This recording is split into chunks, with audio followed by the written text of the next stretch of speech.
All right, because I have nothing better to do than to watch old Packer films, I'm gonna kind of just watch the highlights of this particular game where the Packers ended up going to Atlanta and winning this divisional round. If you're a fan of the Packers or you enjoy listening to football commentary, then go ahead and invite the like button over to play some football. Ask them to say, maybe show me how to kick a field goal and hold the ball for the like button. When it comes up to go ahead and kick the ball, go ahead and pull the ball away and let it slip and fall on its poor rear end. All right, so let's get into this game right away and get going with it. The Packers are, this is kind of familiar, and I think a lot of Packer fans who watched this last season can relate to this season here. And people, I think Packer fans this year were really hoping that maybe this Packer team could do the same thing. But this particular team this day in 2010, they weren't as young as this last year Packers team, but they were good. They were talented. They had a rough season, had a lot of injuries that set them back. And they squeaked into the playoffs and as a 6 seed. And so they were kind of definitely a better team than their 6 seed. But I guess they're in, right? And they found a way to get into the playoffs. And they were a much better team than maybe that 6 seed shows because you got Charles Woodson, you've got Clay Matthews as a rookie playing really well, great receiving core. They didn't really have a notable running back. They had James Starks. Nobody really knew who he was. And Brandon Jackson, because Ryan Grant had gotten injured. But yeah, the Falcons had a bye week. They're pumped. They should win this game by a lot, and move on to the championship game, I'm sure is what the Falcons' mindset was. Well, the Packers stop them. They get the ball, force them to punt, and here they are with the Packers getting the ball after the Falcons punt. And he missiles one to Greg Jennings, and he gets stripped. And you got this huge dramatic return where Grimes I think that's who that is running all over the field and gets a 2-yard return on the fumble. But it's dramatic. Everybody's excited. And Falcons are like, yeah, that's right. That's how it's supposed to go, right? Because we're the Falcons. We're the top seed, I believe, this year. And they make their way down the field. Oh, yeah, there's Clay Matthews. There's Cullen Jenkins. B.J. Raji. Pretty good front. Pretty good front right there. And what happens is they barely get a 4th down. And then Michael Turner bulldozes and bounces his way into the end zone for a touchdown. The Falcons are up 7-0, and everybody's riding high in Atlanta. Yep, we're the Falcons. We just had a great season. We're going to go on to the NFC Championship game, and we're going to fight our way into a Super Bowl. And then the Packers get the ball and hand it off to some guy named Brandon Jackson. He gets 15 yards. And they just run their offense and methodically make their way down the field. Again, Aaron Rodgers is playing really, really well, throwing the ball really well. And the first quarter ends at 7-0. The Packers are moving. Jordy Nelson is a rookie, I believe, this particular season, and he's having a really good second half and playoff run. Nelson's one of those guys who's faster than he appears, bigger and stronger than what you might expect, and definitely a great run after the catch. So they score 7-7, just like that, and everyone's quiet in the dome. They kick it off to this a Pro Bowl kick returner, Weems. He has a great return. I mean, what a great return. Right up the middle, great blocking. He jukes the kicker, and he scores. And all of a sudden, the Falcons, again, are back in front. The dome is rocking, right? They're super excited. The Packers get the ball at the 14-yard line, and Aaron Rodgers proceeds to throw darts. They make their way down the field. Great timing on their throws, great route running. These receivers, there's a really good group of receivers. Aaron Rodgers is making subtle moves there, gets away, and then gets it out to James Jones. And James Jones scoots up the sideline. And they go ahead and score. They get it to the goal line, and John Kuhn powers it in. John Kuhn had a great season this year as well, being utilized in a lot of different ways. All right, so now it's 14-14, and there's about 5 minutes left before the half. And right now the Falcons are probably thinking, again, this is just all assumption, just experience in football and competing. Falcons are probably thinking, we really want to score. We want to get up by 7 going into half because the Packers get the ball at the start of the third quarter. And so that's what they do. This is just great disguising. The ball is being snapped, and Charles Woodson doesn't give it away at all. So you don't see that a lot these days. I see a lot of jumpy corners and safeties who show their blitz way too early. And then these quarterbacks who are really way much better at their hard count because things like that are happening too often. And then they get, they can adjust their protection and not get sacked.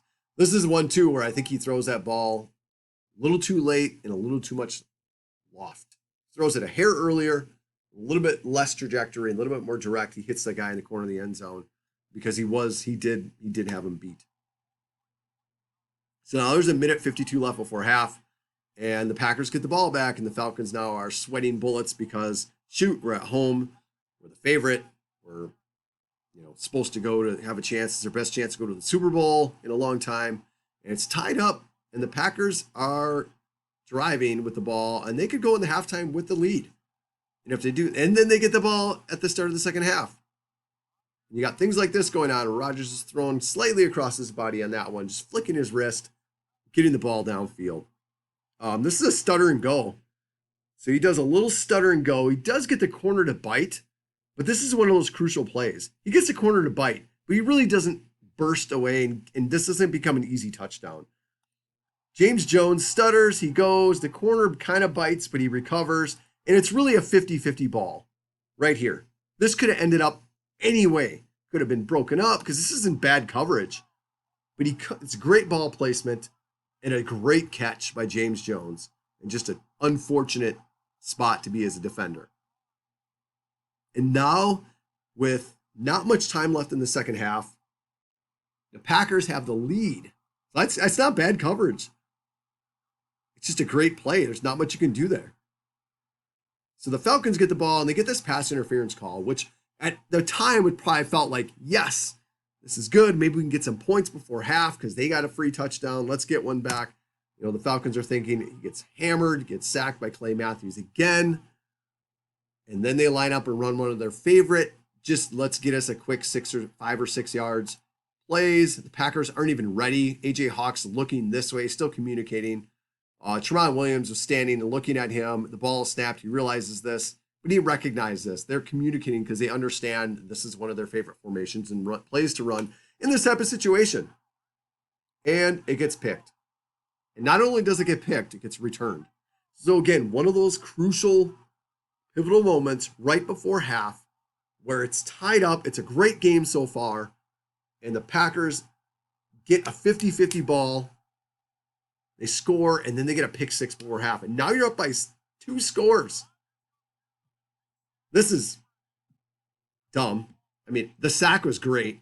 But when you make a play like that and you're down by 2 scores, you don't get up and you mock the other team. You get up and you celebrate with your teammates because you're trying to get them pumped up and excited, get that momentum back, but you don't get up and make fun of them because, I don't know, you just give them another reason. Like, we're already winning by 2 touchdowns. You're going to do stuff like that. Yeah, I'm gonna make sure I play a little bit with a little more juice. And that's it right there. That's the juice, right? That's a tackle that should have been made. Jordy Nelson, they're feeling it. Right? Momentum is such a huge thing in the playoffs and in big games like this, where you're playing, you're pushing to get a little extra yardage. This play here is another one where you draw this play up on the whiteboard and it looks great.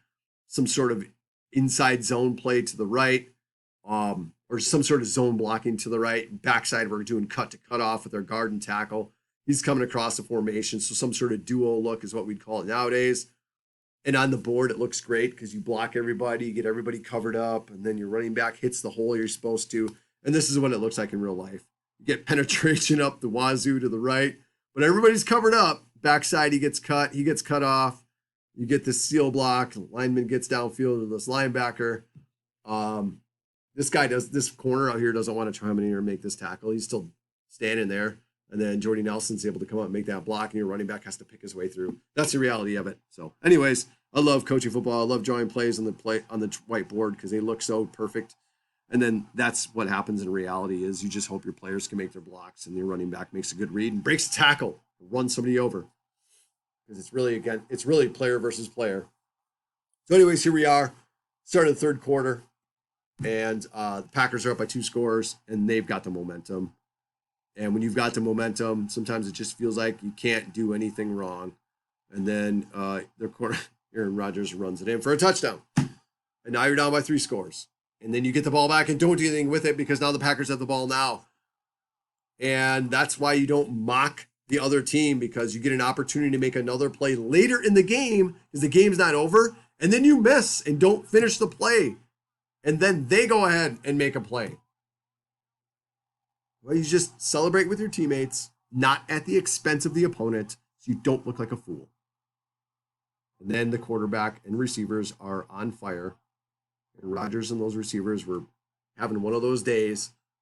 He's throwing darts and bullets all over the place. And like I said, when things are going well, things are going well. And the Packers go up 42-14, and this one is pretty much over at this point. But you just look at some of those key points in this game that had happened. The halftime, right before half, those scores that the Packers got, and then the Falcons just weren't able to turn the tide at that point and recover after that. It's like slipping down a slippery slope and never being able to regain your footing. Pretty much what happens in this game. So I'll go on a bit of a rant here for just a moment. But in the NFL, and I think in most Division I college footballs, and even Division III, everybody's good at that level. At those levels, you get the better players out of high school, and you can have things like this happen. You can have 2 teams that, regardless of their record, one team might be just playing well at the right time, but their record doesn't show it because they struggled through certain points in the season. And that's really what happened this last year with the Packers too. And then they got hot at the end, and they just couldn't get enough against the 49ers, but they were so close. And you can have the same thing happen in college football with big games. But I think in high school, at the youth level, where teams aren't necessarily always evenly matched with high level talent, I think there's schemes as a coach. I think there's schemes out there that can brag the fact that they do a great job of somewhat evening the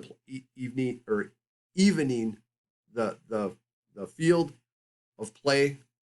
But for the most part, if this team is that much better and has that many better players on their team, and this team just is a nice team, but they just don't have the talent, odds are they're going to get crushed by this team, right? And they might run a scheme that helps them to be somewhat competitive. And that's the difference between losing like 28-0, 34-7, something like that, to like 54-3 or something like that. That's the big difference, is having just a nice steady scheme at the high school level. At the pro level, everybody's good.